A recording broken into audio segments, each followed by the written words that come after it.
Mike Gasper's favorite activity is reading the Bible.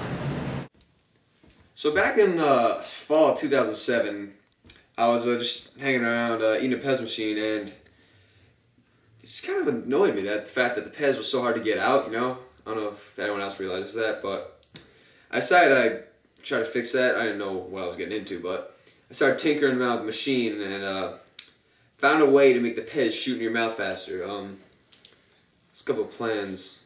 I don't know the basic stuff, but really it's just like a spring that goes in there, and once you open the Pez, instead of having to fool around taking it out, it just shoots right in your mouth. Before I knew it, Pez had heard of the idea and they came knocking on my door. I think it was a $2.25 million settlement just to buy me out, but I thought I had something on my hands, so gave it a shot. Basically, Christmas 2007 is the next Tickle Me Elmo. Actually on the cover of Forbes, so I don't know if you have that issue, but pretty big deal. Made a lot of money. I became a millionaire. Start out. Mike Gasper came to me asking me to improve his singing gift. I really didn't know what to think. And then I heard his voice. The heavens opened up. Sometimes I lie awake at night, wondering if I'll go to hell for tampering with one of God's gifts. I can be your hero, baby. I can take away the pain. I will stand by you forever. You can't take my breath away. You can't take my breath away. I remember the first lesson we did. It was the theme from The Bodyguard. Mike did it perfectly. Mike Gasper's favorite food is the Holy Eucharist and croutons. Well, right now, we're gonna go get something to eat. I'm sure you're pretty interested in that, where Mike Gasper dines in this metropolis. So, it's the hood, so to speak. So, I was thinking we go to American Canteen. Okay. It's okay though, because black people love Mike Gasper. I'm a friend of the African Americans. What can I say? You can't always expect people to suddenly grace you with gifts just because you do a good deed every once in a while. I mean, it's not natural. Well, Jackson was just trying to convince me that Walt Whitman could outright Robert Frost, which we all know just to be ridiculous. I mean, Listen, I just want to say this. Walt Whitman is twice the writer that Robert Frost was, and he can whoop his ass in a fight. It's true. Well, see, yeah, maybe that is true, but brutality is the refuge of a dull mind. Only a fool conquers what he might instead seduce. That's Voltaire. Maybe Walt Whitman hasn't heard of it. Arrogant ass. I'm yet to release my book. A little nervous, don't I? Let that go. After my first, I wrote a 200-page literary criticism on Robert Frost stopping by woods on a snowy evening. Got pretty high reviews. I mean, rated it #1 New York I'm not Times a Frost guy. I bestseller. gotta admit, it's pretty good. It's like a one. It was. I kind of rushed it. How long was the poem?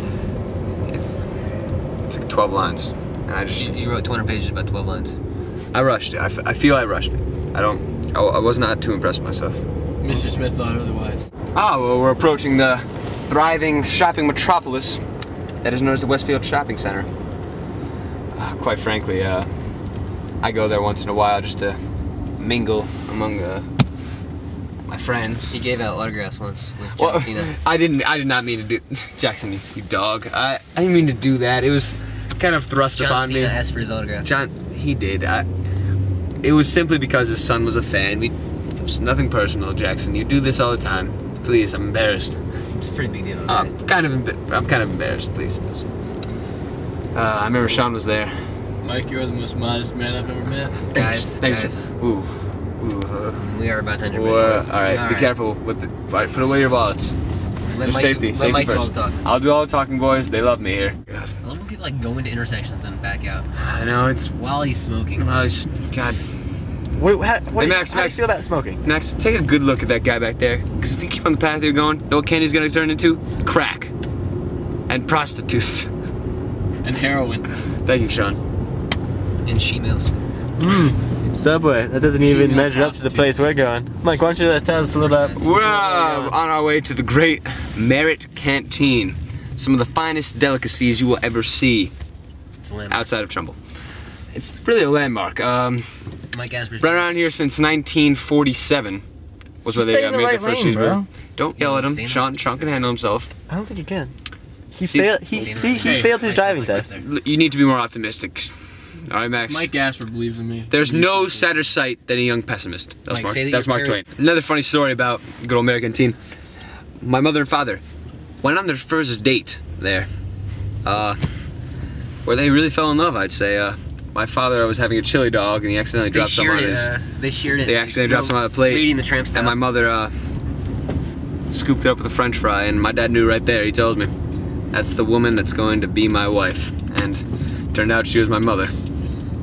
Then they had sex and Mike popped out. Dude. They didn't have sex. I'm not my father's son. What? There's an immaculate conception for my mother. Dude, why would you say right? All right, is there a problem, gentlemen? Just take it right into this parking lot. It doesn't make a difference. As I was saying, I was concepted by an act of God. He owns 3 pairs of shoes. Yeah, Mike Gaspar. Knew him quite well. Actually, what impressed me was one time I actually saw him squat more than Mr. McGrath. It was pretty amazing because McGrath had this muscle milk or something he was constantly using to make himself tougher. And, you know, Gasper just came out there and just laid right into him and squatted. I think McGrath squatted 675. I think Gasper put up 1,000 pounds easily. And that day on, I knew that Mike Gasper was something special we were dealing with there. Yeah, that's Michael for you. I'm kind of embarrassed to say this, but he did beat me in a squatting contest the other day. I'm almost honored to be his friend sometimes. Sometimes I wonder, like, how could someone as great as he is, as impressive as he is, be my friend? And it's just like, it's so affirming. It's life-affirming. I mean, think of all the things that he's done for me and for all of us. In the 8th grade, he led our Pop Warner football team to a national championship. We got to go to Disney World because of Mike Gasper. He was the star player. He led us to victory.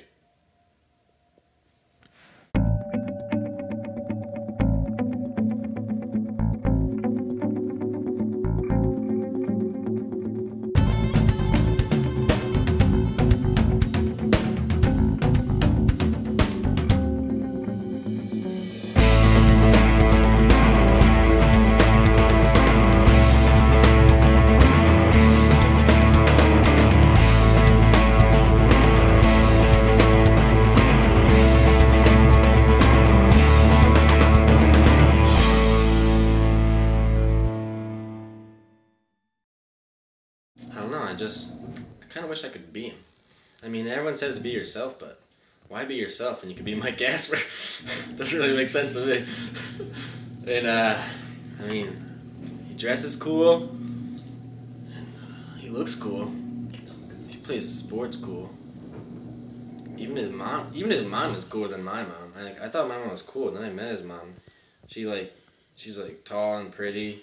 Then she's got friends. They do a book club with her. I mean, she's just so cool. And then his dad's got a mustache. I don't think my dad could even grow a mustache. I mean, they're just a cool family. I mean, Mike Gasper's favorite drink is a root beer float. Well, I hope you guys enjoyed following a day in the life of Mike Gasper. Future plans? I think I'm gonna read this book, Friedrich Nietzsche. Talk about this Ubermensch. Sounds a little familiar. I thought I'd take a look, you know? But other than that, good luck with this putting together a documentary, and hope to see you guys again. It was a good time.